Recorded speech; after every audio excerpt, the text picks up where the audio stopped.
शिक्षा द्विवेदी आज आपके अपने शिक्षण इंस्टीट्यूट में।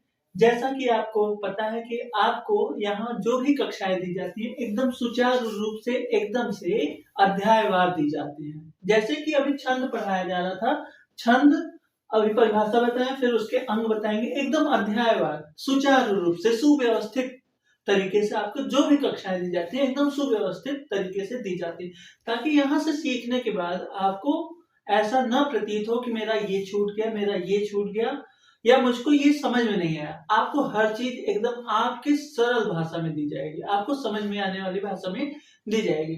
तो क्लास को शुरू करते हुए हम छंद की परिभाषा पढ़ चुके थे अज्ञेय के अनुसार और रामचंद्र शुक्ल के अनुसार, ठीक है। अब हम आज पढ़ेंगे छंद के अंग। छंद के कौन कौन से अंग हैं, ठीक है। छंद का पहला अंग होता है, पहले जान लीजिए, छंद के 7 अंग हैं। छंद के कितने अंग हैं? छंद के 7 अंग हैं। पहला है पाद, उसी को चरण भी कहते हैं, उसी को पद भी कहते हैं। दूसरा होता है हमारा वर्ण और मात्रा। तीसरा है हमारा संख्या और क्रम। चौथा है गण। पांचवा है गति। छठवां है यति या विराम। सातवां है तुक। अब हम इसको थोड़ा सा आपको डिटेल में बताएंगे कि ये होता क्या है, ठीक है। पद, पद क्या होता है? जहां पर यति लगती है, जहां पर यति लगती है, या बोलते समय जो आप सांस लेते हो या थोड़ा सा विश्राम लेते हो, उसी को पद बोलते हैं या तो चरण बोलते हैं। जैसे श्री गुरु चरण सरोज रज, तो यहां तक एक चरण हो गया आपका। या जय हनुमान ज्ञान गुण सागर, यहां पर आप विश्राम ले रहे हो हल्का सा, तो ये आपका एक चरण हो गया या एक पद हो गया या एक पाद हो गया। अब दूसरा आता है वर्ण और मात्रा। जैसा कि इसका तो नाम से ही एकदम क्लियर होगा, मात्रा स्वरों की मात्राएं होती हैं और वर्ण क्या है? वर्णिक छंद में वर्ण, ठीक है। संख्या क्या होता है?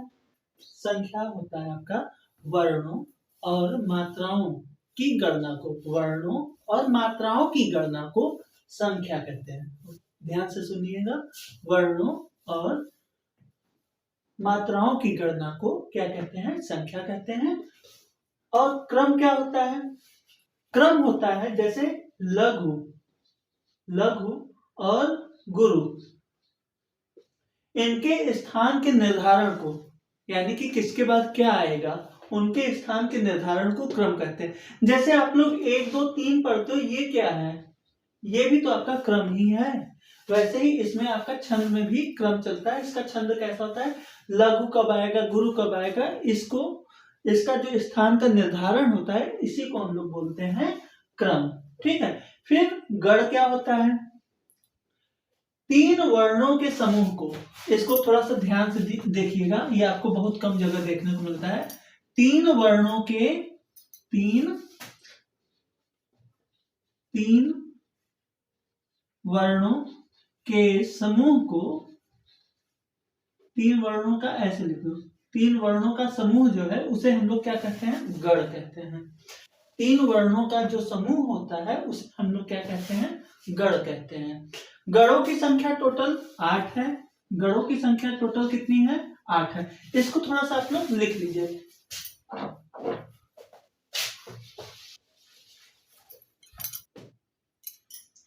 अभी हमने आपको बताया गणों की संख्या कितनी है।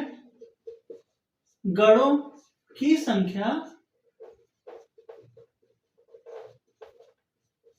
टोटल कितनी है? 8 है। तो देखिए, पहला हमारा कौन सा गण है? य गण, म गण, त गण, र गण, ज गण,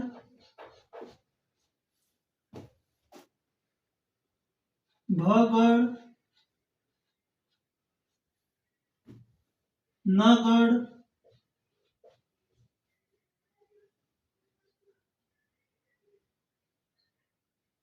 स गण, गण। कितने हो गए? 1 2 3 4 5 6 7 8। यह गण, यानी कि गण क्या है? 3 वर्णों का समूह है। ध्यान दीजिएगा, गण क्या है? 3 वर्णों का समूह है। ठीक, तो इसमें कौन कौन से हैं?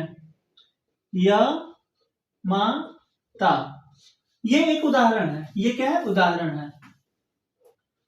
मा, ता, रा, ता, रा, ज, रा, ज, भा, रा, ज, भा, ज, भा, न,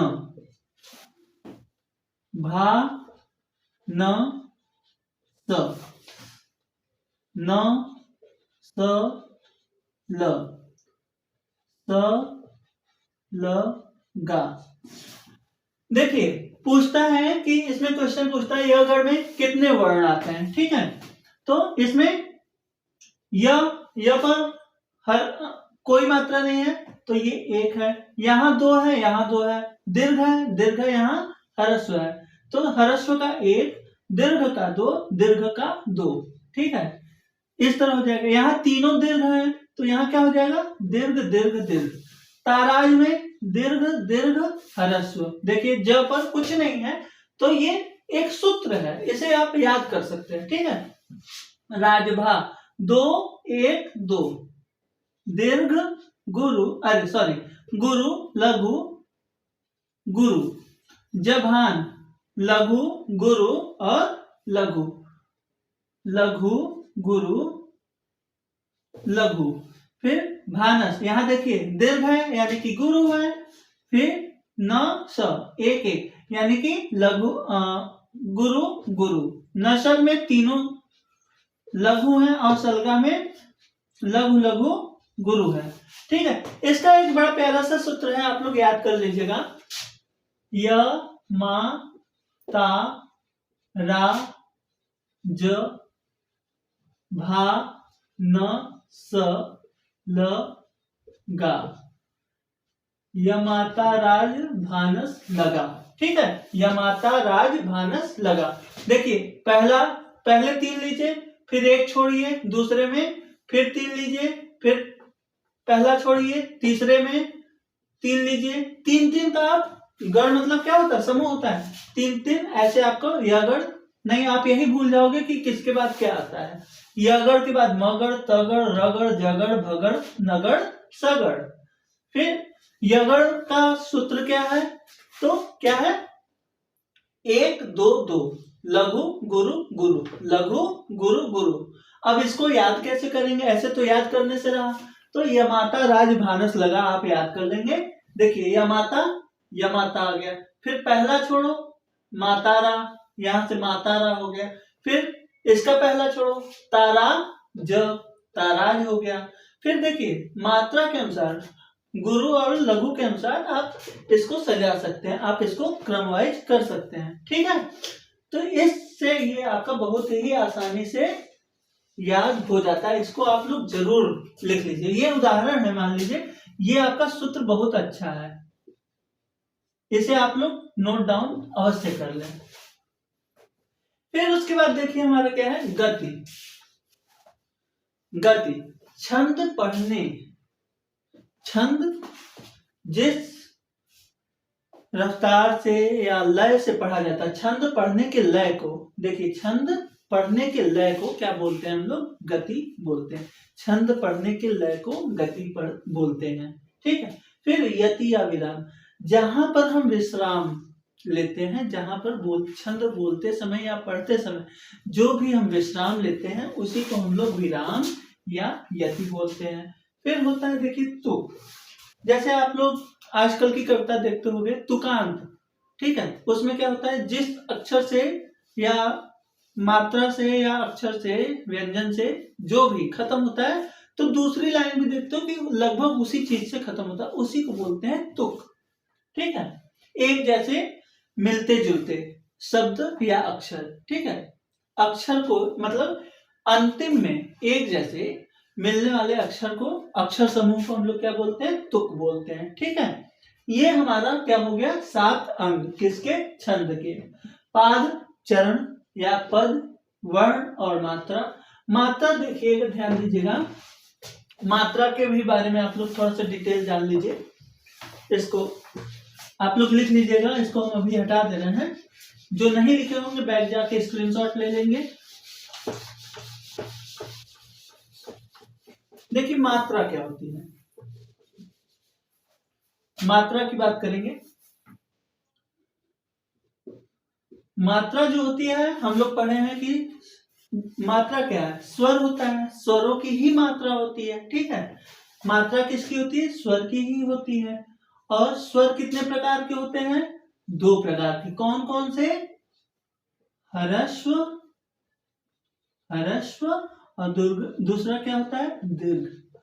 लेकिन छंद में इसको, ह्रस्व को हम लोग लघु कहते हैं, छंद में हम लोग ह्रस्व को लघु कहते हैं, और दीर्घ को गुरु के नाम से जाना जाता है।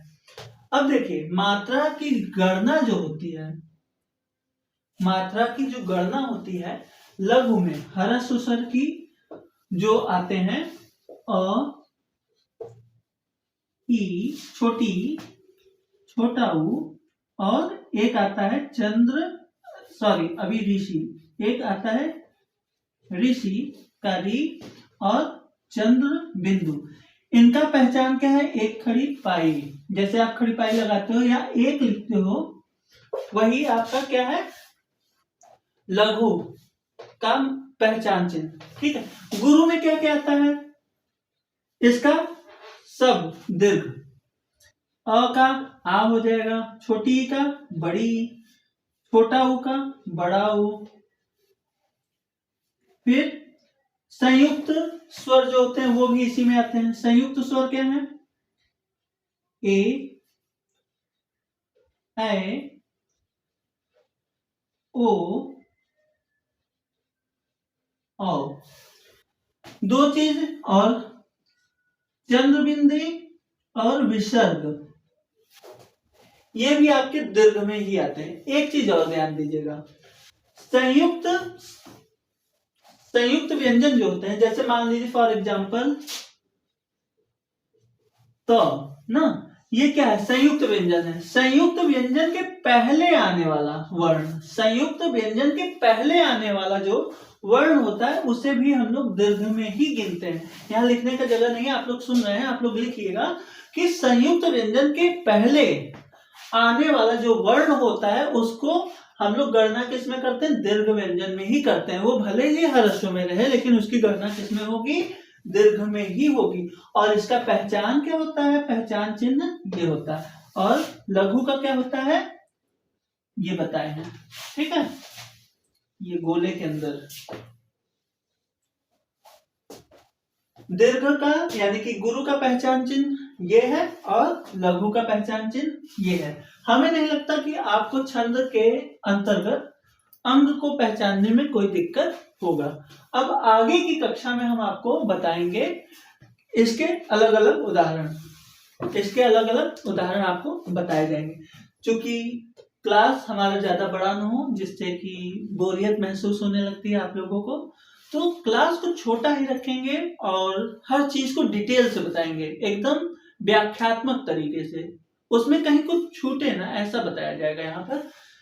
तो इन सब छोटी छोटी बातों का ध्यान रखते हुए हम अपनी क्लास का आज यहीं पर समापन करते हैं। अगर क्लास आपको अच्छी लगी हो तो इस क्लास को प्लीज लाइक कीजिए, सब्सक्राइब कीजिए और अपने दोस्तों को शेयर भी कीजिए, ठीक है। Thank you.